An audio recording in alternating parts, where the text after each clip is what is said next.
അപ്പം താങ്കളുടെ എല്ലാ സിനിമകളും നോക്കിയാലും ഒരു പ്രത്യേക രാഷ്ട്രീയമാണ്. അതായത് താങ്കളുടെ ഓരോരുത്തർക്കും ഓരോ വിധത്തിലുള്ള രാഷ്ട്രീയമായിരിക്കും പറയുന്നത്. ഇപ്പം ക്യൂവിലായാലും ശരി, മലയാള ഫ്രം ഇന്ത്യയിലും ശരി, ജനഗണമനയായാലും ശരി, പ്രിൻസിലായാലും ശരി, ഒരു പ്രത്യേക രാഷ്ട്രീയമുണ്ട്. അല്ലെങ്കിൽ എനിക്ക് പറയാനുള്ളത് ഇങ്ങനെയാണ്, സൊസൈറ്റി എനിക്ക് ഒരു പ്രതിഷേധം പോലെ ഫീൽ ചെയ്യുന്നത്. ശരിക്കും അങ്ങനെയാണോ? അങ്ങനെയൊന്നുമില്ല. ഞാൻ പറഞ്ഞില്ലേ, ഞാൻ 5-6 വർഷമായിട്ട് അറിയുന്ന ബിൻഡോ സ്റ്റീഫൻ എന്ന സംവിധായകൻ, ബിൻഡോയുടെ ലൈഫിൽ നിന്നാണ് എനിക്ക് പ്രിൻസിനെ കിട്ടുന്നത്. അതാണ് അതിൻ്റെ ഒരു സ്റ്റാർട്ടിങ് പോയിന്റ്. അല്ലാതെ നമ്മൾ എഴുത്തിൽ വരുന്ന നമ്മളൊരു സാമൂഹിക ജീവിയാകുമ്പോൾ നമുക്ക് ഉണ്ടാവുന്നത് എവിടെയൊക്കെയോ വന്നു പോകുന്നതാണ്. ഇന്നതിന് വേണ്ടിയിട്ടെന്ന് ഞാൻ പറഞ്ഞ് എഴുതിയിട്ടില്ല. പക്ഷെ എനിക്ക് തോന്നിയിട്ടുള്ളത് എവിടെയോ സിനിമയോട് വല്ലാതെ ഒരു ഹെയ്റ്റ് വന്നിട്ടുണ്ട്. അതുകൊണ്ടാണ് ഞങ്ങൾ ആ ട്രെയിലറിന്റെ ലാസ്റ്റ് വെച്ച് say no to hate, say yes to cinema. നമ്മളൊരു സിനിമ ചെയ്തു നമുക്ക് സിനിമ ചെയ്തത് മോശമായാൽ അത് മോശം സിനിമ മാത്രമാണ്. അത് വെറുക്കപ്പെടേണ്ട ഒരു സിനിമയല്ല. ഒരു കുട്ടി ഒരു പരീക്ഷ എഴുതി തോറ്റാൽ അത് തോറ്റ ഒരു വിദ്യാർത്ഥി എന്നല്ലാണ്ട് വെറുക്കപ്പെട്ടവനാണ്. എന്ന് തൊട്ടാണ് സിനിമയിൽ അഭിനയിക്കുന്ന മഹാനടന്മാരോട്, അതുല്യ സംവിധായകരോടൊക്കെ വെറുപ്പ് വന്നു തുടങ്ങിയത്. അത് നിങ്ങൾ ആലോചിക്കേണ്ടല്ലേ? അല്ലേ? നമ്മള് മഹാനടന്മാർ എന്ന് പറഞ്ഞ് നമ്മൾ ആദരിക്കുന്ന, മനസ്സിൽ കൊണ്ടു നടക്കുന്ന കലാകാരന്മാരോട് എന്ന് തൊട്ടാണ് അവരിന്മേൽ വെറുപ്പ് ഉൽപ്പാദിക്കാൻ തുടങ്ങിയത്. ആ വെറുപ്പിന് തടയിട്ടിരിക്കും. ഈ പറയുന്ന ഈ സിനിമയിൽ നമ്മൾ സംസാരിക്കാൻ ഉദ്ദേശിക്കുന്ന അതാണ്. ആ വെറുപ്പ് അതുല്യ നമ്മളൊക്കെ ഇവിടെ ഒരുമിപ്പിക്കുന്ന എന്താണ്? ജാതിയോ മതമോ ലിംഗമോ വർണ്ണമോ ഒന്നുമില്ല, സിനിമയാണ്. എനിക്ക് 100% ഉറപ്പ് പറയാൻ പറ്റും. അപ്പുറത്ത് ഒരു മിനിസ്റ്ററിന്റെ പത്രസമ്മേളനം കവർ ചെയ്യുന്നതിനേക്കാൾ ഒരുപാട് ഉത്സാഹത്തോടെ നിങ്ങളെല്ലാവരും ഇവിടെ വന്നിരിക്കും. അത് സിനിമയോടുള്ള സ്നേഹമാണ്.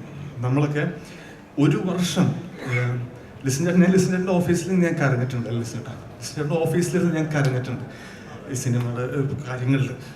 ഒരുമിച്ച് ഞാൻ ലിസണേട്ടനൊക്കെ ഒരുമിച്ച് ഞങ്ങളുടെ ഒരു വർഷത്തെ അധ്വാനം, ഈ ടീമിന്റെ ഒരു വർഷത്തെ അധ്വാനം ഒരാളുടെ 5 മിനിറ്റോ 10 മിനിറ്റോ റിവ്യൂവിൽ പണയം വെക്കാൻ ഞങ്ങൾ റെഡിയല്ല. ആ റെഡിയല്ല എന്നുള്ളതിൻ്റെ മറുപടിയാണ് ഓൾ കേരളയിൽ ഈ പറയുന്ന ജനങ്ങൾ വന്നിട്ട് തിയേറ്ററിൽ കാണുന്നത്. അത് ഇനിയെങ്കിലും ഞാൻ ഈ സിനിമ വെച്ചിട്ടല്ല പറയുന്നത്. I know I am pledging myself. എനിക്ക് സംഭവിക്കുന്നത് എന്തോ ആവട്ടെ. സിനിമ ഇല്ലെങ്കിൽ നെറ്റ് ക്വാളിഫൈഡ് അധ്യാപകനാണ്. ഞാൻ കോളേജിൽ പഠിപ്പിക്കാൻ പോകും, അല്ലെങ്കിൽ മൊനമ്പം ഹാർബറിൽ മീൻ ചോക്കാൻ പോകും. പക്ഷെ ഈ വെറുപ്പിന് നിന്ന് കൊടുക്കേണ്ട കാര്യമില്ല. ഈ വെറുപ്പ് ഇവിടെ തീരണം.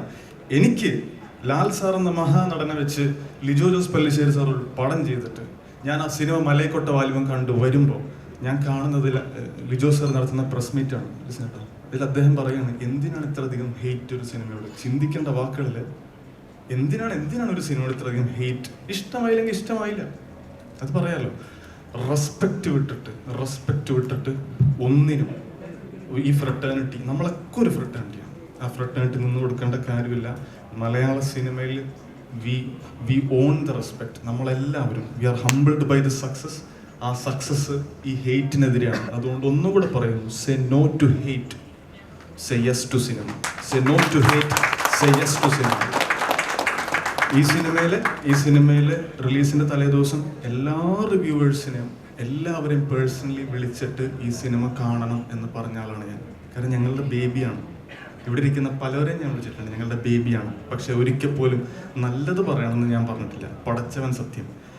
എൻ്റർടൈൻമെൻറ്റ് കീഴിലെ ജിനേഷിനെ നിങ്ങൾ വിളിച്ചു ചോദിച്ചു. ഞാൻ അദ്ദേഹത്തോട് പറഞ്ഞത് ഈ സിനിമ കാണണം, സിനിമയെക്കുറിച്ച് എന്തെങ്കിലും എതിരഭിപ്രായം ഉണ്ടെങ്കിൽ അത് പബ്ലിക്കായിട്ട് ഓൺ ക്യാമറ പറയണം. On camera. ഇത് ഞങ്ങളുടെ ഔദാര്യമൊന്നുമല്ല, അത് റൈറ്റാണ്, മീഡിയയുടെ റൈറ്റാണ്. പക്ഷേ ഈ പറയുന്ന വെറുപ്പിന് അപ്പം ജിനേഷിനോട് നിങ്ങൾക്ക് പേഴ്സണലായിട്ട് നിങ്ങൾക്ക് വിളിച്ചു നോക്കട്ടോ. ഇവരൊക്കെ ജീവിച്ചിരിക്കുന്നവരാണ്, മീഡിയയിൽ വർക്ക് ചെയ്യുന്നവരാണ്. സീക്രട്ട് ഏജന്റിലെ സായിനെ വിളിച്ച് പലരെയും നമ്മൾ വിളിച്ചിട്ടുണ്ട്. അവരോടൊക്കെ നമ്മൾ പറയുന്നത് എന്താണ്? പബ്ലിക്കായിട്ട് നിങ്ങൾ വിമർശിച്ചോ, പക്ഷെ ഈ വെറുപ്പിന് ഇനി മുതൽ ഞങ്ങൾ നിന്ന് കൊടുക്കില്ല. Cinema as a fraternity we will stand against hate, we will stand for cinema.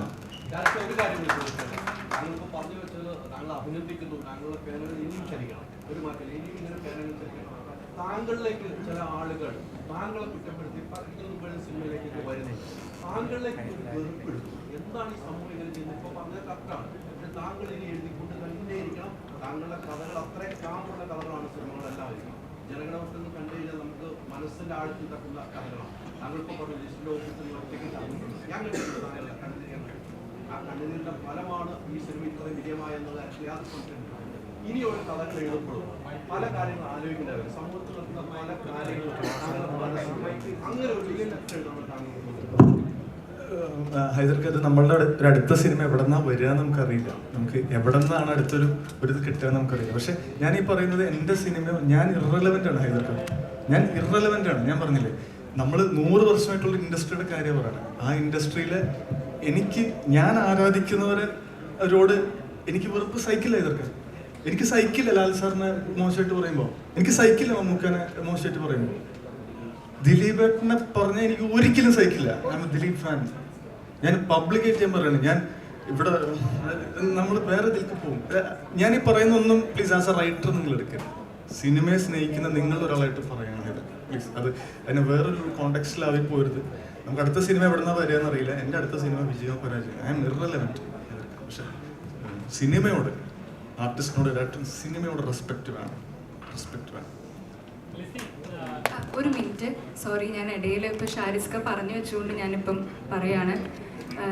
ഇതിപ്പോൾ എൻ്റെ 2ാമത്തെ ചിത്രമായിട്ടുള്ളൂ. അപ്പം നമ്മൾ വരുന്ന ആർട്ടിസ്റ്റുകൾക്ക് സത്യം പറഞ്ഞാൽ പേടിയാണ്. ഇത്തരത്തിലുള്ള റിവ്യൂവേഴ്സിനെയും സിനിമയെ പറ്റി നമ്മൾ കണ്ടിട്ട് കൂടിയില്ല ആൾക്കാർ, അങ്ങനെയുള്ളവർ കൂടി മോശം പറയുമ്പോൾ നമ്മൾ ഈവൻ സിനിമയുടെ ഷൂട്ടിംഗ് നടക്കുമ്പോൾ തന്നെ നമുക്ക് പേടിയാണ്. അപ്പോഴേ നമ്മൾ ചിന്തിക്കും, അയ്യോ ഇത് ആൾക്കാർ ഇതിനെപ്പറ്റി മോശം പറയുമോ, അങ്ങനെയാണ് ആദ്യം ചിന്ത പോകുന്നത്. എനിക്ക് തോന്നിയൊരു കാര്യം, നമ്മൾ റിവ്യൂവേഴ്സിൻ്റെ യൂട്യൂബ് വീഡിയോസും എല്ലാം നമ്മൾ കാണുന്നുണ്ട്. ടോട്ടലി ഒരു പടത്തിനെ മൊത്തത്തിൽ വലിച്ചു കയറുക, സീൻ ബൈ സീൻ നമ്മൾ അതിനെ ഹെയ്റ്റ് പറയുമ്പം നമ്മൾ ശ്രദ്ധിക്കേണ്ട ഒരു കാര്യം, നിങ്ങൾ പറയുന്ന റിവ്യൂസ് ആൾക്കാർ കേൾക്കുന്നുണ്ട്. അതുപോലെ തന്നെ ആ റിവ്യൂ സത്യമാണോ? അപ്പോൾ നിങ്ങളൊരു പടത്തിനെ കുറിച്ച് മോശം പറയുകയാണെങ്കിൽ അത് സത്യമാണോ എന്നുള്ളത് കൂടി നിങ്ങൾ ചിന്തിക്കേണ്ട ഒരു കാര്യമാണെന്ന് എനിക്ക് തോന്നിയിട്ടുണ്ട്. കാരണം എന്തും ആയിക്കോട്ടെ, നല്ലതിനെ നല്ലതിനും മോശത്തിന് മോശം തന്നെ പറയണം, അങ്ങനെയല്ല ഞാൻ പറയുന്നത്. എല്ലാ സിനിമകളെയും നല്ലതെന്ന് പറയുന്നത് ഞാൻ ഒരിക്കലും പറയുന്നില്ല. പക്ഷേ നമ്മളുടെ ഓരോരുത്തരുടെയും കഷ്ടപ്പാട് ഇതിന് പിന്നിലുണ്ട്, അതും കൂടി ഓർക്കുക. ഷാരിസ്ക പറഞ്ഞ പോലെ ഇപ്പം മലയക്കോട്ട വാലിയ സ്റ്റൈലാണ്, പക്ഷെ ഒരു ഹെയ്റ്റ്, ഒരു വെറുപ്പ് കൊടുക്കാൻ തക്ക വിധത്തിലുള്ള ഒരു മൂവി ആയിട്ട് എനിക്ക് തോന്നിയിട്ടില്ല.